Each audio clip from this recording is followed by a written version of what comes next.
Yeah! We filming bikes today. Is that the intro?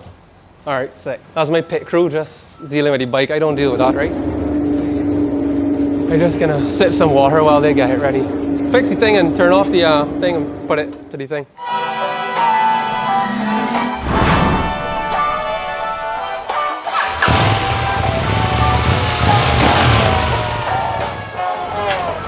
To the gentleman that went into Welch's and complained about me saying boys and girls, welcome back to the cleanup, men and ladies. Welcome back to the cleanup, people. Today, by popular demand, you guys asked, at least 2 people, less than 3, have asked us to do an episode on cleaning bikes. So we got bikes, we got stuff to clean with. Let's get this party started. Don't start what you can't finish. So, we're cleaning bikes today. A few of you guys have asked, best way to clean your bike. Believe it or not, it's not that different from cleaning a car. So we have the same go-tos that we use on cars down here today. Some products from Surf City. We're using Pacific Blue Wash. We got some Code Red to tidy up the wheels, and a little bit of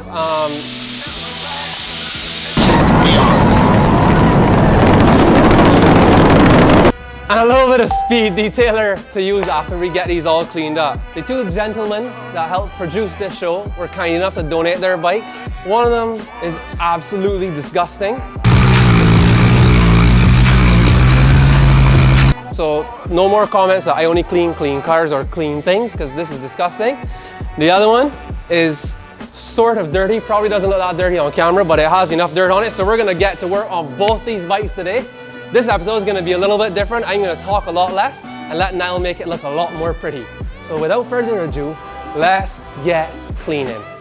Just like anything else, we're gonna start with the pressure washer. If your bike looks like this, having a pressure washer is gonna be much easier. You could do it with a hose, but the first thing you should do before you touch it with soap, just like a car, use the hose or pressure washer to knock off as much dirt as you can. And cinematic B-roll now.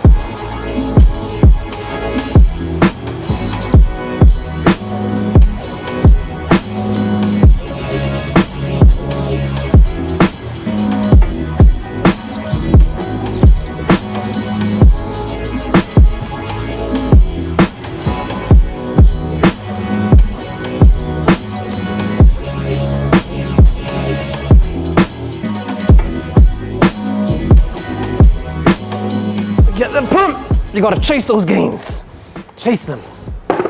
It has been rinsed. It shall now be soaked.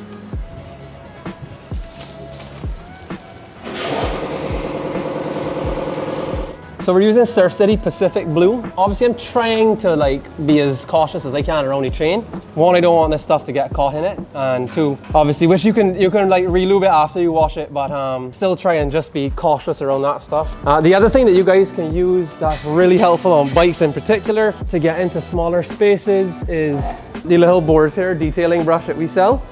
So if you're trying to get into tight spots where you can't quite reach with your sponge, this brush is safe on all surfaces and can easily, if you want to clean off your shock, get your spring all nice, you can use this brush with a little bit of soap on it and just get into those hard to reach spaces with that. One thing you all might notice when I'm washing the bike compared to a car, in particular with this dirt bike, I might take a slightly different approach when we get to the KTM. Obviously I'm not as concerned with swirls and scratches on this because of the nature of how this bike is ridden.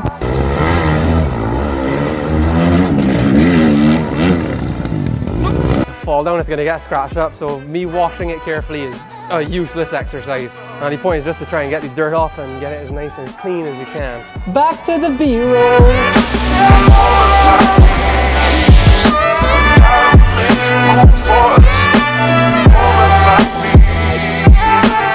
Alright, so soaped, rinsed, it's nice and clean, all that nasty mud is gone. I'm just going to wipe it off. Because it's plastic and a dirt bike, you probably could just let it dry or put it in the sun and let it dry, like water spotting and stuff like that. It's not going to be a problem with a bike. But for the sake of the video, I'm going to dry it off very roughly and get to the KTM because it's hot and I don't really feel like doing this anymore. Yes! Now that Butch is clean, we're gonna move over to the KTM.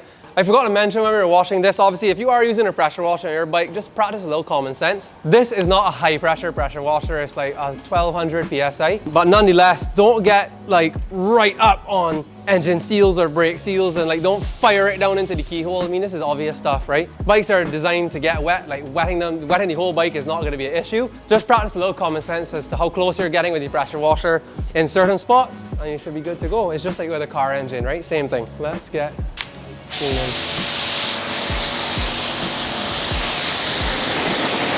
These wheels are much more intricate than those were, so obviously Code Red makes your life a lot easier. And you're gonna see too, when we start to properly clean the wheels, having the same little like brushes and stuff and wheels like this make a huge difference in how easy they are to clean. Because trying to get into these little tight spaces with a sponge or something like that is not going to be easy. If you don't have one of our wheel brushes, you should come and get some. If you don't want to come and get some, then why? You could just use a microfiber cloth, you know, that's easier to get into some of the tight spots with. I'm gonna let that Code Red sit for a minute and then I'll wash it off, but while that's sitting, I'm gonna grab my sponge and start to soap down the bike a little bit. Just like a car, from top to bottom.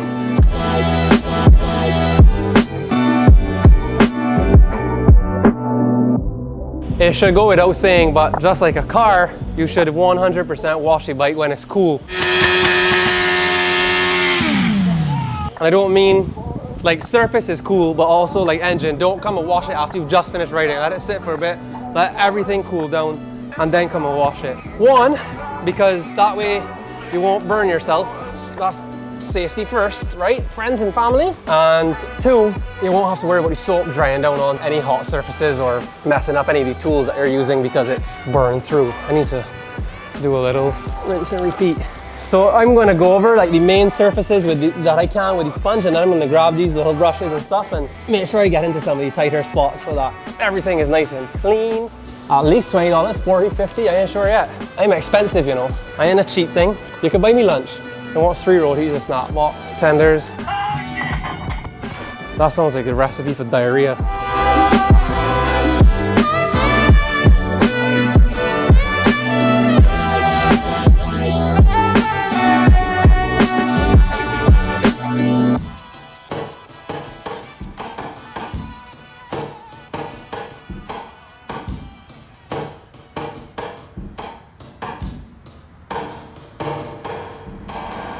Yeah, so you guys can see I'm using one of our wheel willies on this, like probably even more so than a car on a bike, especially with a bike with intricate wheel design like this. This is gonna save you all so much time and effort because this is getting into all these little tight spots that makes it very difficult to try and reach with a sponge. And because the whole thing is plastic, you don't need to worry about scratching the finish on your wheels. So I highly recommend, if you guys don't have one, get one, because it will make your wheel cleaning experience much better. As does this Boar's Hairs brush, because this wheel is ridiculous and I'm very annoyed that James is making me clean his bike, but I've already started, so now I can't stop. You better not ride this bike and get dirty, you hear? 2 hours later. It is, this one's too small. Oh great, now everybody on the internet's gonna tell me my jeans too tight, pants too small, shirt too tight, bike too ugly, shoes too wet, face too foolish, voice is annoying, talks too much. Honestly, dude, don't ever bring this back for me to clean. I hope y'all enjoy this one and only ever bike episode. Because not only, like, I get no benefit. I have to put in all this time, get your bike nice and clean for this stupid video, for the stupid internet, and I don't even get a turn to ride it. I just have to clean it and then see you right off into the sunset, looking all beautiful and clean. And I'm just the idiot that took all the time to do it. And I'm not complaining. I'm not actually tired, I'm just so hot. In the shade. I'm going delirious, dude. I think I'm losing my mind. I think I'm losing my mind. Yeah, let's wash this bad boy down.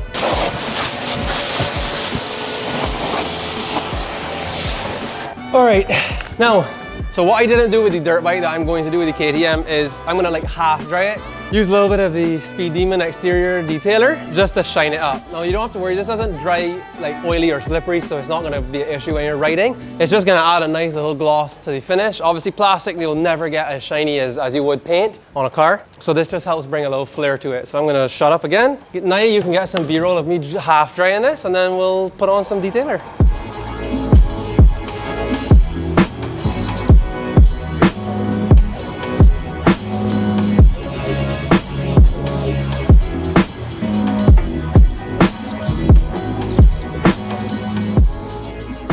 I need to find another cameraman.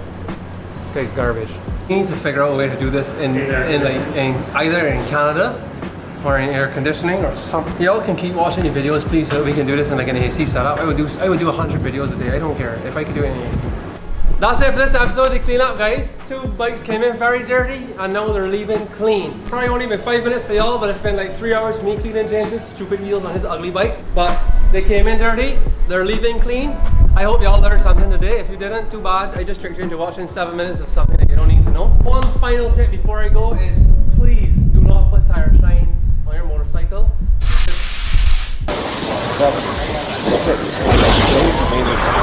It should go without saying, but obviously you'll run into problems and end up eating a little bit of tarmac and nobody wants to see you fall down and hurt yourself.